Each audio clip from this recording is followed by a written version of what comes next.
भारतीय संविधान की रचना हो रही थी, जब उसकी बैठकें हो रही थी तो उसी समय ऑर्गेनाइज़र ने अपने संपादकीय में लिखा था कि हमें किसी नए संविधान की क्या ज़रूरत है, हमारे पास तो मनुस्मृति है कि अब हमारे देश को नए संविधान की आवश्यकता है। जो हमारा वर्तमान संविधान है वो वर्तमान संविधान बहुत काम का नहीं रहा। शत्रु के रूप में कुछ लोग चिन्हित थे।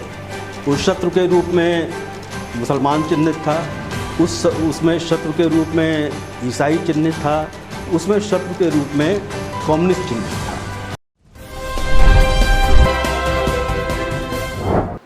साझी दुनिया संस्थान द्वारा आज लखनऊ में एक कार्यक्रम आयोजित किया गया। कार्यक्रम में वीरेंद्र यादव मौजूद रहे। उन्होंने कार्यक्रम को संबोधित भी किया। उन्होंने क्या कुछ कहा, आइए जानते हैं। साथियों नमस्कार। आज हम जिन परिस्थितियों में मिल बैठ कर के बात कर रहे हैं, संवैधानिक जनतंत्र के समक्ष सांस्कृतिक राष्ट्रवाद की चुनौती, तो ये विषय बहुत ही हल्का सा विषय है क्योंकि स्थितियां बहुत आगे बढ़ चुकी हैं और हर दिन, हर पल, हर घंटे हालात लगातार बदल रहे हैं। तो बहुत सी बातें हम लोग की स्मृति में रहती हैं, बहुत सी बातें विस्मृत हो जाती हैं। लेकिन जब हम संवैधानिक जनतंत्र के समक्ष चुनौतियों की बात कर रहे हैं तो जाहिर है कि ये चुनौती अब महज चुनौती नहीं रही, एक वास्तविकता बन करके हमारे सामने उपस्थित है। और आज मैं ये भी याद करना चाहूँगा कि आज गौरी लंकेश का शहादत दिवस भी है। आज के ही दिन 6 वर्ष पूर्व लगभग इसी समय एक कट्टर हिंदुत्ववादी शक्तियों ने उनकी हत्या की थी और वो हत्या किसी किन्हीं व्यक्तिगत कारणों या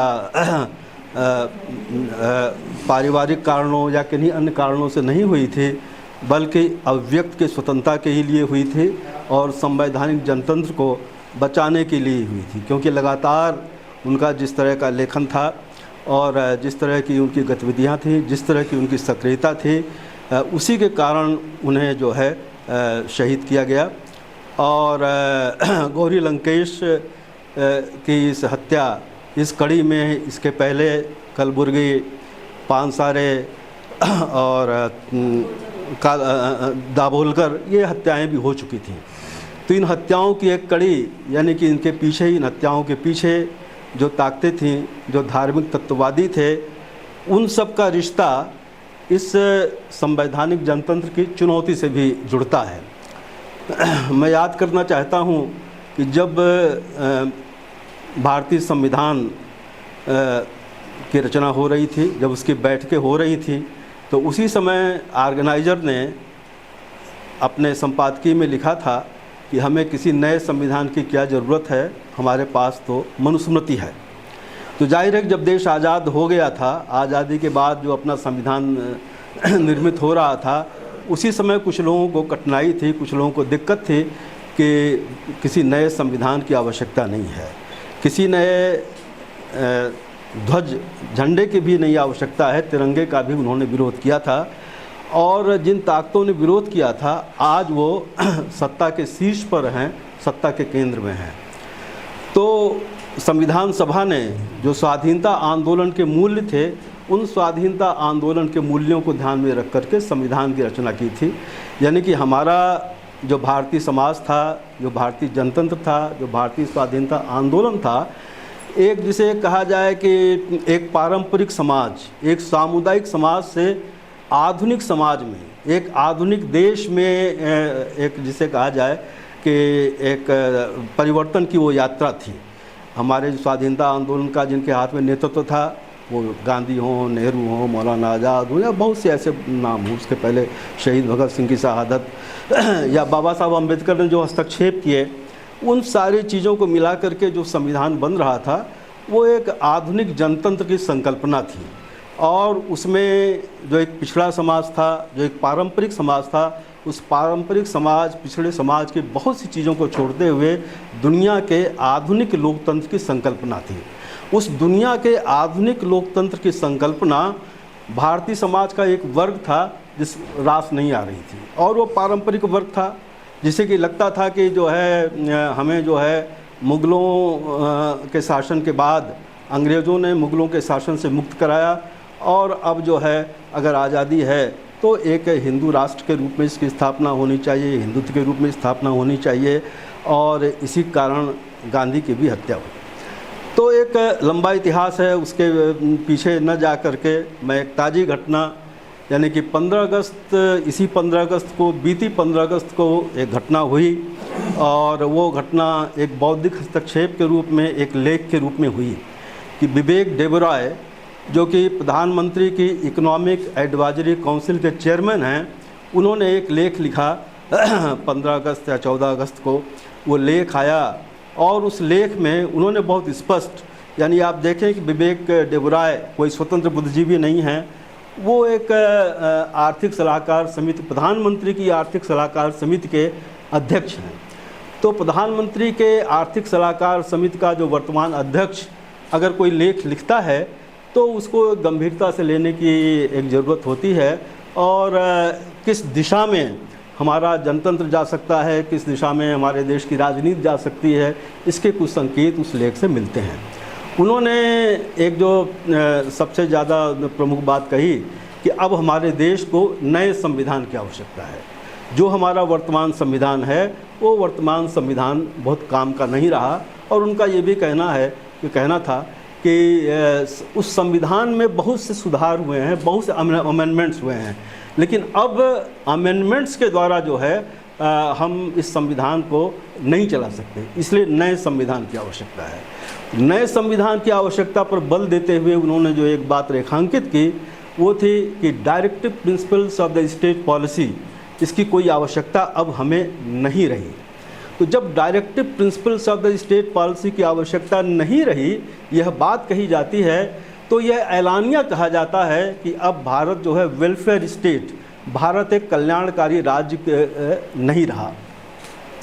और इसके साथ साथ अभी जो पिछले दिनों जो नई संसद हुई है, नई संसद की जो स्थापना हुई है, उसमें जो सेंगोल की स्थापना हुई है, उस सेंगोल का भी उन्होंने महिमा मंडन किया कि अब हमारी जो पुरातन परंपराएं हैं और हमारा जो वो है, वो सेंगोल उसका प्रतीक है। तो एक जिसे कहा जाए कि भारतीय संविधान ने जो नागरिकों को अधिकार दिए हैं, उन नागरिकों को अधिकार, और जो संविधान ने जो इस देश को एक दिशा दी थी, उन दिशाओं को नकारते हुए एक नई सोच, एक नई संकल्पना, जिसमें कि अधिकार पर नहीं कर्तव्य पर बोध होगा। हम आप सभी जानते हैं कि पिछले कुछ वर्षों से चाहे प्रधानमंत्री के भाषण हों, चाहे दूसरी चीज़ें हों, उसमें कर्तव्य की बात ज़्यादा कही जाती है। और विवेक डेबरॉय का ये लेख कोई अकस्मात लेख नहीं है। इसके पूर्व हमारे देश के उपराष्ट्रपति जगदीप धनखड़ ने लगातार इस बात को कहा कि basic structure of the constitution, इस नाम की कोई आवश्यकता मैं नहीं समझता, और अब ये जो है एक समयातीत हो चुका है, और इस पर पुनर्विचार करना चाहिए कि हमारा संसदीय जनतंत्र है और संसद में बहुमत से फैसले होते हैं, तो ये basic structure of the constitution कहाँ से आ गया। हमारे देश के जो पूर्व मुख्य न्यायाधीश जो कि इस समय सत्ताधारी दल की ओर से सांसद हैं राज्यसभा के, उन्होंने भी कहा पिछले दिनों के अपने अभिभाषण में, जो विश्वास प्रस्ताव पर अभिभाषण था, उसमें उन्होंने इस बात को कहा कि इस बात पर विचार करना, यानी कि जो सुप्रीम कोर्ट में रहते हुए, संविधान पीठों पर रहते हुए जो लगातार basic structure of the constitution की रक्षा में फैसले देते थे, अपनी बात कहते थे, उन्होंने कहा कि यह जो है इस पे पुनर्विचार किया जाना चाहिए। और भारत के पूर्व विधि मंत्री और बहुत से सांसद लगातार इस बात को कहते रहे हैं। सांसदों ने कई बार इस बात को कहा कि हम तो जो है संविधान में परिवर्तन करने आए हैं। तो सवाल ये है कि जब इस तरह की लगातार बातें हों तो उस तरह के वातावरण में, और आज की जो ताज़ा खबर है, वो आज की ताज़ा खबर कि भारत देश का नाम, यानी कि इंडिया, जो राष्ट्रपति ने G20 का जो निमंत्रण पत्र बांटा है, उस G20 के निमंत्रण पत्र में लिखा है कि प्रेसिडेंट ऑफ भारत इनवाइट्स, यानी कि अभी तक लिखा जाता था प्रेसिडेंट ऑफ इंडिया इनवाइट, अगर अंग्रेजी में होता था तो president of India invites, Hindi में होता था तो जैसे कि भारत के राष्ट्रपति आपको आमंत्रित करते हैं, तो वो एक है। और ये कयास लगाए जा रहे हैं, और हमारे वरिष्ठ पत्रकार मित्र इसको बेहतर जानते होंगे, ये कयास लगाए जा रहे हैं कि आगामी जो है संसद का जो सत्र जो 23 तारीख से जो बुलाया गया है, उस 23 तारीख के संसद में ये संभावना इस बात की है कि वो जो इंडिया डेट इज़ भारत जो संविधान का जो पहला आर्टिकल है उसमें संशोधन किया जा सकता है और इंडिया नाम उसमें हटाया भी जा सकता है। इस तरह के कयास हैं। और इस बात को यह भी कि जो 23 सितंबर है, यानी कि 23 सितंबर 1949 को भारत की संविधान सभा ने ये संविधान का जो पहला अनुच्छेद है इसको स्वीकार किया था कि भारत का नाम इंडिया डेट इज़ भारत होगा। और इस बार 23 सितंबर को ही वो संसद बुलाई जा रही है। तो कुछ लोगों का कयास, कुछ लोगों का कहना ये है कि संभवतः जो है एक मतलब हमारी जो वर्तमान सरकार है, वर्तमान जो सत्ता तंत्र है, वो तारीखों पे बड़ा भरोसा है। आप जानिए देखिए कि 5 अगस्त को कई काम हुए। 5 अगस्त को जो है अनुच्छेद 370 हटाया गया। 5 अगस्त को जो है मंदिर का वो हुआ, और कई काम और भी कुछ काम 5 अगस्त को हुए। उसी तरह से हो सकता है कि ये जो है 19 सितंबर भी ये तारीख हो। तो कहने का तात्पर्य कि ये एक जो कुछ घटनाक्रम चल रहा है, वो घटनाक्रम जो है एक जिसे कहा जाए कि भारतीय राजनीति में भारतीय संविधान को लेकर के पूरा एक पैराडाइम शिफ्ट है। और यह चीज़ें तो घोषित हैं जो संविधान में होने वाली हैं, लेकिन एक बात जो है कि इसके पहले यानी कि 2014 के बाद से लेकर के जो 2023 तक इन 9-10 वर्षों का जो अंतराल है, इन 9-10 वर्षों के अंतराल में हम आप सभी देख रहे हैं कि एक हिंदू राष्ट्र इन एक्शन, यानी कि बहुत सी चीज़ें संवैधानिक घोषणा न भी हो, लेकिन जो जिस तरह की दिशा है, जिस तरह की सरकार की दिशा है, तो ये कहा जा सकता है, ये इस परिणाम पर पहुंचा जा सकता है कि लगातार, यानी कि हम देखें कि इसके पहले भी भारतीय जनता पार्टी केंद्रीय शासन सत्ता में रही है, लेकिन इसके पहले जब शासन सत्ता में भारतीय जनता पार्टी होती थी तो अपने एलाइज के साथ अपने कुछ मुद्दों को परे रख देती थी। यानी कि वो अनुच्छेद 370 हो, यूनिफॉर्म सिविल कोड हो, या इस तरह की चीज़ें जो है सस्पेंड करके उसको साइड में रख करके अपने एलाइज के साथ वो करती थी। अब ये परिवर्तन आया है कि जब उनका बहुमत आया तो उन्होंने इन मुद्दों को प्राथमिकता दी। यानी कि पहला जो उनका 2014 से 2019 का जो टर्म था उसमें इसको शामिल रखा, और 2019 के बाद का जो आया तो इन मुद्दों के क्रियान्वयन पर उनका जोर हुआ है।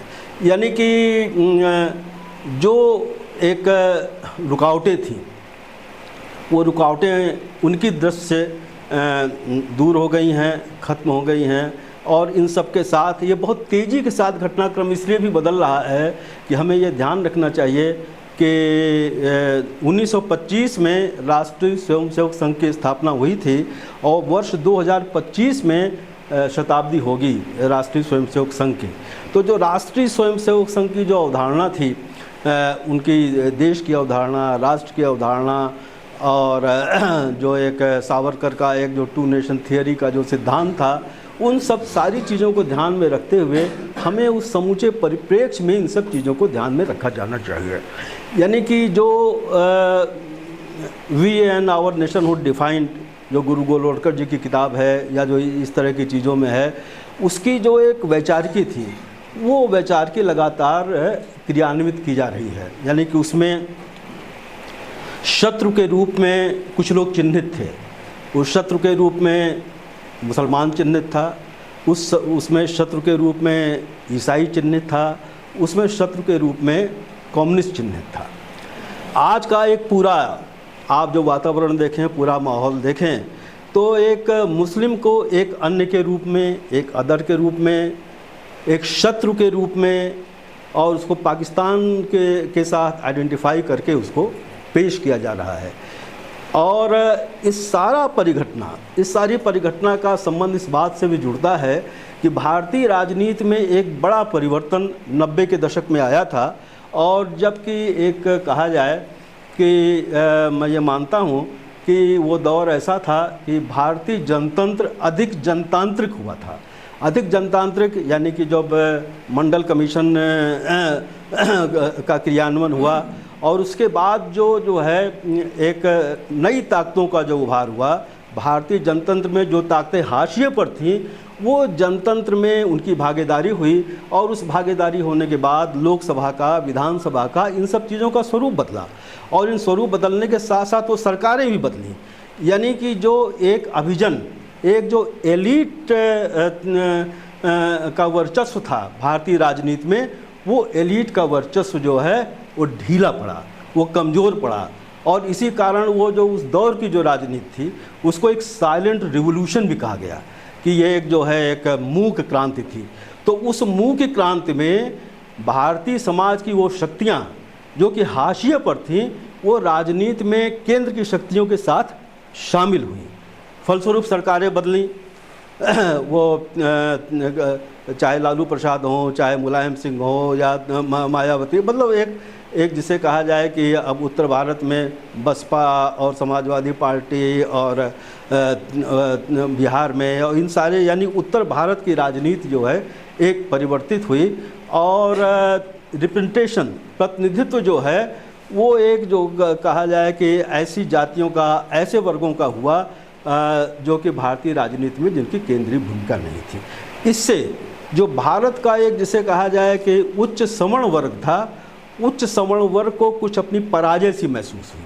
यानी कि मंदिर और मंडल का जो फिनोमेना हुआ, यानी मंडल के जवाब में जो मंदिर आया, तो उस मंडल और मंदिर के फिनोमेना का जो स्थिति थी उसमें फॉर द टाइम बीइंग यानी कुछ समय के लिए जो उच्च सवर्ण राजनीति थी वो थोड़ा सा पीछे गई और एक जिसे कहा जाए कि एक मध्य धारा की राजनीति का उभार हुआ और जिसमें हाशिए के लोग भी केंद्र में आए। अब यह जो नया फिनोमेना है, इस नए फिनोमेना को उस कंटेक्स्ट में समझा जाना चाहिए। उस कंटेक्स्ट में अगर उस संदर्भ में हम समझेंगे तो यह बात है कि ये एक जो है 2014 में जब भारतीय जनता पार्टी जब सत्ता में आई, जब केंद्र में आई, तो उसके बाद एक प्रक्षण, उसको प्रत्यक्ष भी कह सकते हैं कि सवर्ण पलटवार का दौर आया। यानी कि वह सत्ता, यानी कि जब भारतीय जनता पार्टी अपनी शक्ति पर, अपने उसके आधार पर सत्ता के केंद्र में आई, तो एक मुख्य आधार जो भारतीय जनसंघ का रहा है, जो भारतीय जनता पार्टी का रहा है, उन सभी वर्गों का ये रहा कि अब सत्ता में के केंद्र में हमारी वापसी हो गई है। उस वापसी के साथ एक जिसे कहा जाए कि एक बैकलैश जिसको कहता है, सवर्ण पलटवार, यानी कि पहले की स्थिति जो है पलटी।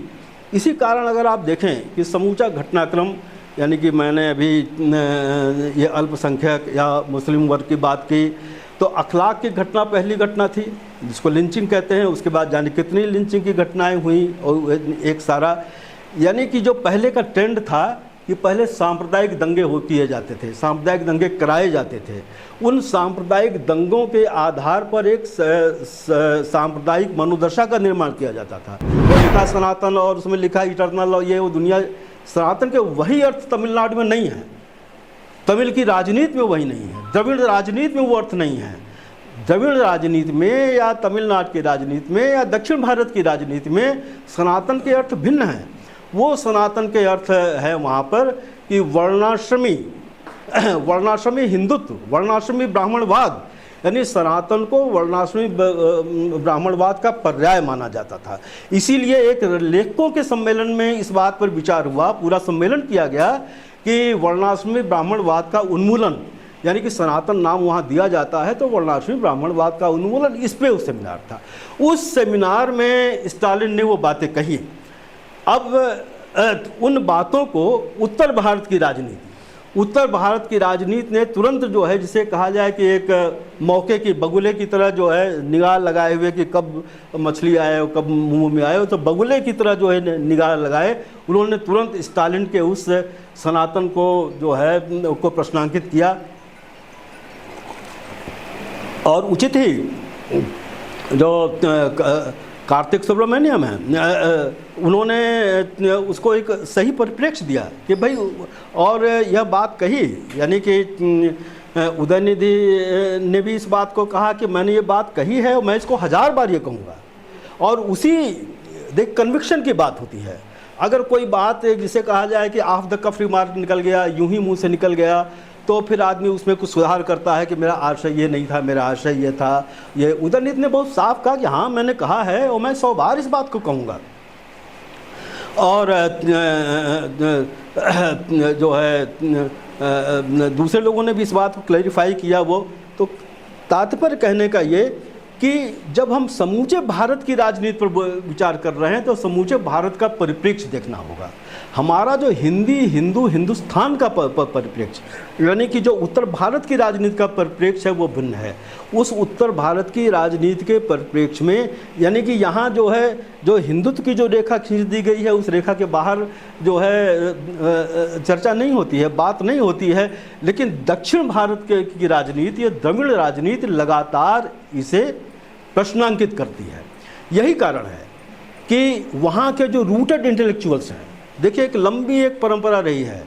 कर्नाटक में बासवन्ना ने ब्राह्मणवाद को चुनौती दी, और ब्राह्मणवाद को उस ज़माने में सदियों पूर्व चुनौती दी थी। वो एक लंबी परंपरा लिंगायत, तो हालांकि अब लिंगायत का भी स्वरूप जो है काफ़ी भ्रष्ट किया जा रहा है। और इसी को लेकर के MM कलबुर्गी, जो एक वाचन का संग्रह किया था, बड़े विद्वान थे, कलबुर्गी की हत्या इसीलिए की कि वो बार बार इस बात को कहते थे कि भाई ये जो वासवन्ना का जो लिंगायत धर्म था, जो लिंगायत सेक्ट था, वो आज का लिंगायत सेक्ट नहीं है। वास्तविक ये है जिसमें कि ब्राह्मणवाद का क्रिटिक था, जिसमें ब्राह्मणवाद की आलोचना थी, इसलिए वासवन्ना की भी हत्या की गई। उसके पहले दाभोलकर की, पानसारे की, ये सारे, यानी कि जो ब्राह्मणवाद को और जो यहाँ का जो वर्णाश्रमी धर्म था और जो तर्क और वैज्ञानिक परंपरा, इसके आधार पर जो प्रश्नांकित करते थे, वो ऐसे बुद्धिजीवियों को भी लिए। कुछ नाम इनकी हत्याएं हुई इसलिए हमको सबको याद हैं। बहुत से ऐसे नाम, मुझे कुछ नाम मालूम भी हैं कि बहुत से ऐसे लेखकों के नाम, उनकी रचनाओं के नाम, उसको लेकर के प्रदर्शन हुए वहाँ पर। पेरुमल मुरुगन के बारे में आप सब लोग जानते हैं कि उस व्यक्ति ने एक उपन्यास लिखा, उस उपन्यास को लेकर के हंगामा, सड़कों पर प्रदर्शन, उसकी पत्तियाँ जलाई गई, उनको जो है उस शहर से एक तरीके से वहाँ से निकल के दूसरे शहर में जाना पड़ा। कारण खाली वो उपन्यास ही नहीं था, उन्होंने एक एंथोलॉजी लिखी। वो स्वयं जो हैं एक जिसे कहा जाए पिछड़ी जाति के थे। उन्होंने विवाह जो है एक दलित जाति की महिला से किया था। तो वो एक उन्होंने एक कास्ट एंड आई नाम से एक एंथोलॉजी एडिट की थी। तो एक जैसे हिंदुत्ववादी शक्तियाँ, और वो जिस कॉलेज में पढ़ाते थे, उस कॉलेज में भी जो है एक जो प्रगतिशील धारा के जो छात्र होते थे उनको संगठित करते थे, उनको ये करते थे, उनको प्रेरित करते थे। तो राष्ट्रीय स्वयंसेवक संघ या हिंदुत्ववादी शक्तियों का ये उनसे दुराव था। इस दुराव के कारण जो है उनको, यानी कि उनके किताब पर प्रतिबंध लगाने के लिए सुप्रीम कोर्ट तक गए। तो अब सवाल ये, या कांचा इलैया एक तेलुगु, यानी ये नाम मैं इसलिए ले रहा हूँ कि देखिए जिन भाषाओं के बौद्धिक जो हैं अपनी समाज में जो रूटेड थे वो सब निशाने पर आए, और वो निशाना जो है ब्राह्मणवाद का निशाना था, जो वर्णाश्रमी उसका निशाना था। तो जो हत्याएं हुई, जो बौद्धिक हुई, ये इन हमारी इस आज की बातचीत से संदर्भ ये जुड़ता है कि जब मैंने कहा था कि हिंदुइज्म इन एक्शन, हिंदू राष्ट्र इन एक्शन, तो हिंदू राष्ट्र इन एक्शन इस तरह से था कि जिसमें कि अल्पसंख्यक भी निशाने पर थे, जिसमें कि दलित भी निशाने पर थे, जिसमें कि आदिवासी भी निशाने पर थे। तो चाहे गुजरात का ऊना कांड हो, और दूसरा जो मैंने 3 शत्रु की बात कही थी कि मुस्लिम, ईसाई, और वो आप ईसाइयों को देख लीजिए, जाने कितने चर्चे उनके जलाए गए, और स्टैन स्वामी को गिरफ्तारी किया गया था, और किस तरह से वो बेचारे जो हैं वो नहीं रहे। और अभी जो कुछ मणिपुर में हो रहा है, यानी कि 300 के करीब चर्च जलाए गए, तो वहाँ पर जो मैतेई और कुकी के बीच, मैतेई कुकी में वहाँ भी एक मेजॉरिटेरियनिज्म, एक बहुसंख्यकवाद और एक अल्पसंख्यक वहाँ का, यानी कि जो गुजरात 2002 का जो मॉडल था वो गुजरात 2002 का मॉडल जो है एक समूचे देश में रेप्लिकेट हो रहा है। ये अनायास नहीं है। देखिए जो नूह की घटना है और ये जो समूचे मेवात के इलाके की जो घटना है, वो समूची घटना यानी कि खुलेआम पंचायतें हो रही हैं कि और मुसलमानों को निकाला जाए, उनके व्यापार का बहिष्कार किया जाए, उनके जो फेरी वाले लगाने वाले होते हैं उनको प्रवेश न करने दिया जाए। ये सब चीज़ें छिटपुट करके अखबार में, लेकिन अगर इसको विस्तार से आप देखिए तो आपकी रूह कांप जाएगी। अभी कैरावान में मैंने स्टोरी पढ़ी इसी पिछले महीने के, बहुत विस्तार से उसने लिखा कि what is happening Uttarakhand, Manipur को लेकर लिखा इथनिक क्लिनसिंग। अब सवाल ये है कि जब इथनिक क्लिनसिंग और ये सारी चीज़ें जो हो रही हैं कि आजकल मीडिया जो है जिसे कहा जाए कि नियंत्रित मीडिया है, कुछ खबरें आती नहीं हैं, बहुत आप खोजी निगाह से चीज़ों को देखें तो कोई टेलीग्राफ में मिल जाएगा, कोई इंडियन एक्सप्रेस में मिल जाएगा, कोई कहीं किसी थोड़ा बहुत मिल जाता है। तो खबरों पर इतना सेंसर है, उस सारे सेंसर के बावजूद जो स्थितियां हैं, जो हालात हैं, वो हालात बहुत विषम है। और हिंदू राष्ट्र इन एक्शन वो एक सच है। उत्तराखंड में जिस तरह से वहाँ पर जो है उसको देवभूमि के नाम पर कि ये देवभूमि एक पवित्र भूमि है, उस पवित्र भूमि में किसी मुसलमान को नहीं रहने दिया जाएगा। यानी एक सेकुलर कंट्री है इस देश का, अभी भी आज की तारीख में भी वो संविधान है। उस सब के बावजूद जो है अगर इस तरह की मुहिम, इस तरह की चीज़ें हो रही हैं तो ये निश्चित रूप से बहुत ही चिंता की बात है। तो आज जब हम जो है संवैधानिक जनतंत्र के समक्ष इन चुनौतियों की बात कर रहे हैं तो जाहिर है कि जो लोग हम लोग जो दूर से देख रहे हैं, जो उसके भुक्तभोगी नहीं हैं, वो उसकी पीड़ा शायद उस तरह से नहीं समझ पा रहे हैं। लेकिन आज की शाम अगर हम इन चिंताओं में शामिल हैं तो हमें जो है एक समग्र जो है दृष्टि से, और एक दूसरी एक बात यह है कि अब इसे ये कहा जाना चाहिए। देखिए बहुत से जो संस्थाएं हैं वैश्विक स्तर की, अमेरिका दुनिया भर की, उन्होंने हमारी डेमोक्रेसी के बारे में जो एक ग्रेडिंग की है, less democracy, this democracy, death democracy, यानी डेमोक्रेसी का किस तरह से गिरावट आ रही, पतन आ रही है। लेकिन ये एक खास तरह का एक मॉडल बन रहा है, वो एथनिक डेमोक्रेसी का मॉडल बन रहा है। वो एथनिक डेमोक्रेसी यानी जो इसराइल में जिस तरह से अभी वहाँ की जनता ने आंदोलन भी किया, वहाँ की जुडिशरी में जिस तरह से एक जुडिशरी को लेकर के जो सुधार किया जा रहा है कि किया गया कि जुडिशरी को अधिकार नहीं है एग्जीक्यूटिव में या पार्लियामेंट्री उसमें दखल देने का या उस पर निर्णय लेने का, कुछ आपके यहाँ उसी तरह से। यानी कि ये मामूली घटना नहीं है कि जो है चुनाव आयोग यानी कमिश्नर की नियुक्ति हो, चुनाव आयोग के सदस्यों की नियुक्ति हो, सुप्रीम कोर्ट कहे कि भाई ऐसी एक कमेटी फ़िलहाल ऐसी होनी चाहिए जिसमें कि चीफ जस्टिस हो और लीडर ऑफ अपोजिशन हो और प्राइम मिनिस्टर हो और वो तय करें ये।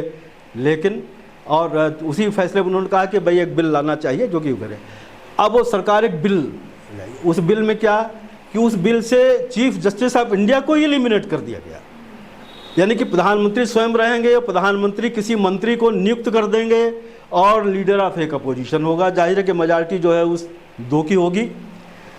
तो ये दिशा यानी कि संविधान के रहते हुए भी संविधान की जो जिस तरह से अनदेखी, यानी कि जो इस समय बहस तेज चल रही है कि वन नेशन वन इलेक्शन, ये अनथिंकेबल है। I have been student of political, राजनीति शास्त्र का छात्र रहा हूँ। एक यानी कि एक फेडरल कम यूनिटरी कॉन्स्टिट्यूशन हमारा रहा है और ये सोचा नहीं जा सकता, इस बात पे विचार नहीं किया जा सकता एक राजनीति शास्त्र के विद्यार्थी होने के कारण कि ऐसा भी हो सकता है कि भाई वन नेशन वन इलेक्शन का कॉन्सेप्ट यानी कि एक फेडरल पॉलिटी है हमारी। इस फेडरल पॉलिटी के कारण जो है एक चुनाव को जो है एक नियंत्रित नहीं किया जा सकता कि हर 5 साल पर ही होगा। इतने राज्य हैं, राज्यों की विशेष परिस्थितियां होती हैं, उन विशेष परिस्थितियों में किसी भी सरकार को जा सकती है, कहीं भी राष्ट्रपति शासन लग सकता है, किसी भी नहीं तो क्या होगा। और तर्क यह है खर्चा बहुत होता है। अब सवाल ये है कि खर्चा बहुत होता है, इस नाम पे आप एक दिन डेमोक्रेसी को भी खत्म कर देंगे। नारे के रूप में करप्शन है, नारे के रूप में है कि परिवारवाद है और तुष्टीकरण है, यानी कि लाल किले की प्राचीर से हमारा प्रधानमंत्री तुष्टीकरण का नाम लेता है। ये तुष्टीकरण किस तरफ संकेतित है? आपके 15 अगस्त 1900 आपके अपीजमेंट ऑफ मुस्लिम्स, तुष्टीकरण, हाँ, तो ये तुष्टीकरण यानी कि एक जिसे कहा जाए कि वो शब्द जो है एक उसको डिकोड करने की आवश्यकता है कि हमारा प्रधानमंत्री कह क्या रहा है। और एक संवर्ग, एक बड़ा संवर्ग है कि जहाँ वो मैसेजिंग, परफेक्ट मैसेजिंग है वो जा कर के, यानी कि एग्जीक्यूटिव पर क्या कर दिया गया है, संसद को क्या कर दिया गया है। संसद में प्रधानमंत्री नारे लगवा रहा है, यानी कि आधा वाक्य बोल रहा है, आधा जो है उसके सांसद बोल रहे हैं। यानी कि जिस तरह कभी रैलियों के अंदर जो ये करते हैं वो उन्होंने संसद को कर दिया है। संसद में कोई बिल कितनी देर में पास हो जाता है, किसी को कुछ पता है या नहीं पता है, शोरगुल में भी पास होता है, बिना शोरगुल के भी पास होता है। यानी कि उसी पार्लियामेंट भवन में प्रधानमंत्री जी रहते हैं, लेकिन उस पार्लियामेंट भवन में रहते हुए भी प्रधानमंत्री जी संसद में आ जाएं, प्रधानमंत्री जी मणिपुर में इतने दिनों बाद 80-90 दिन के बाद एक बयान दे दें, इसके लिए विरोधी दल को अविश्वास का प्रस्ताव लाना पड़ता है। तो तात्पर्य कहने का ये है कि संसदीय जनतंत्र जो है एक जो है आवरण बन के रह गया है। और संसदीय जनतंत्र की आड़ में, चुनाव की आड़ में, संसद की आड़ में, यानी कि ये सब संस्थाएं जो हैं निष्प्रभावी कर दी गई हैं। और जितना इन संस्थाओं को खोल के रूप में इस्तेमाल किया जा सकता है, इन संस्थाओं को जो है खोल के रूप में इस्तेमाल किया जा रहा है। तो अभी जो मैडम ने पहले कहा कि चीज़ें हमारे कमरे में आ चुकी हैं, elephant is in the room. अब ये खतरा जो है हमारे सबके सामने है, हमारे बीच में है, लेकिन ये सारे निराशा में, इस सारे अंधकार में स्थितियों के बीच में आशा के भी किरणें हैं। और हमें जो है यानी कि देखिए इस बीच जो हुआ न्यू एजुकेशन पॉलिसी के तहत जो चीज़ें हुई, इतिहास में जो परिवर्तन किए जा रहे हैं, जो बहुत से काम हो रहे हैं। अभी कर्नाटक में जब कांग्रेस चुनाव जीती तो चुनाव जीतने के बाद उसने जो है शिक्षा में जो परिवर्तन किए गए थे उन परिवर्तनों को निष्प्रभावी किया। टीपू सुल्तान को फिर वापस में लाया, कुछ और जो चीज़ें थी उसकी वापसी हुई, जो संघी बहुत सी चीज़ें डाली गई थी वो वापस हुई। तो इस बीच जो है ऐसा भी हुआ, यानी कि यह पार्टी जो है इस सारे उसके बावजूद जो है ये चुनाव हार भी रही है। आगे आने वाले जो 4 प्रदेशों के चुनाव हैं उसकी भी खबरें उनकी अच्छी नहीं हैं। तो तरह तरह के कयास हैं कि अब यह जो है कि 1 नेशन 1 इलेक्शन, तो क्या इन 4 प्रांतों के चुनाव भी लोकसभा के चुनाव के साथ होंगे या लोकसभा के चुनाव भी इनके साथ होंगे या क्या ये चीज़ें हैं। तो अभी भी जनतंत्र पर एक भरोसा है, लेकिन जिन पार्टियों, देखिए सबसे बड़ी दिक्कत क्या है, वो सबसे बड़ी दिक्कत ये है कि जो एक वैचारिक प्रतिविमर्श होना चाहिए, जो आइडियोलॉजिकल काउंटर नैरेटिव होना चाहिए, वो आइडियोलॉजिकल काउंटर नैरेटिव इस समय जो है जनता के बीच में, लोगों के बीच में नहीं जा रहा है। उसका कारण भी है, एक तो यह है कि जो विपक्ष की जो पार्टियां हैं, जो विपक्ष का समूह है, उसके पास एक effective counter narrative, unified counter narrative शायद है भी नहीं। और उसको पेश करने की एक जो इच्छा शक्ति होती है, उस इच्छा वो उनके पास जो है वो इच्छा शक्ति भी नहीं है। दूसरा, जो मीडिया का जिस तरह का नियंत्रण है, ये हमारा जो गोदी मीडिया हो गया है और जो ये मीडिया जो हम लोग की जेबों में जो पड़ा हुआ है, ये सारा जो व्हाट्सएप, ये सारी चीज़ें हैं, जिस तरह का दुष्प्रचार कर रहा है, दिन रात जिस तरह का दुष्प्रचार कर रहा है, उससे जो जहर फैल रहा है, उससे जो एक विष भरा जो एक मानस बन रहा है, वो एक बहुत बड़ी एक चुनौती है कि इसकी काट, इसकी कैसे प्रस्तुत की जाए। लेकिन इस सब के बावजूद अगर जो है कर्नाटक या दूसरे प्रदेशों में भाजपा सरकार हारती है और कांग्रेस वहाँ जीती है, तो आने वाले समय में ये उम्मीद करनी चाहिए कि जो है बैलेट की शक्ति, चुनाव की शक्ति। और अभी सुबह राकेश जी से बात हो रही थी, तो उस बात में हम लोगों में यही हुआ कि अगर 77 जैसा कोई सैलाब, यानी कि हम लोग थोड़ा निराशा में भी थे कि भाई क्या होगा, शायद कुछ ना हो, लेकिन जो 77 के बाद 77 में जो एक सैलाब, जनता का जो सैलाब उमड़ा था, अगर वो सैलाब उमड़ता है इस बार 2024 या उसके पहले, तो एक परिवर्तन की हम उम्मीद कर सकते हैं। लेकिन अभी वो सैलाब नहीं दिख रहा है। और दूसरा, हम एक आपस की भी बात कि देखिए, हम लोगों में से एक वर्ग ऐसा भी है जो इन खतरों की गंभीरता को वैसा नहीं समझ रहा है। हम साझी दुनिया के कार्यक्रम में बैठे हुए, तो मैं एक बात मुझे अभी याद आ गई, मैं उसका उल्लेख करना चाहूँगा। साझी दुनिया ने एक सर्वे कराया था बहुत पहले, और कि स्कूलों में पाठ्य पुस्तकों के बारे में जी, किताबों का एक विश्लेषण, एनालिसिस किया था। हम उसको भूल चुके थे, उसे बहुत चर्चाएं हुई थी, लेकिन हम भूल चुके थे। अभी पिछले दिन हमें वो याद दिलाया गया, और याद हमारे ही एक बहुत वरिष्ठ साथी के द्वारा दिलाया गया, हमारी जमात के एक साथी के द्वारा याद दिलाया गया। यह कहते हुए याद दिलाया गया कि भाई ऐसा क्या है जो इस सरकार ने किया है जो पहले नहीं हुआ। उन्होंने कहा, उन्होंने साझी दुनिया का नाम लिया कि भाई साझी दुनिया ने जो है पुस्तकों का विश्लेषण किया था, उसमें सांप्रदायिक चीज़ें ये थी। तो भाई ये तो पहले से भी था, कांग्रेस के समय में भी था, और ये आज के, ऐसी कौन सी ऐसी बात है ये, जब उनसे नई शिक्षा नीति के उनका उसमें ऐसी कौन सी बात, जैसे और कई बातें थीं। इसका जवाब हम बाद में देंगे। हाँ, कि क्या नई बात है। हाँ, नहीं, ये जवाब दे दिया।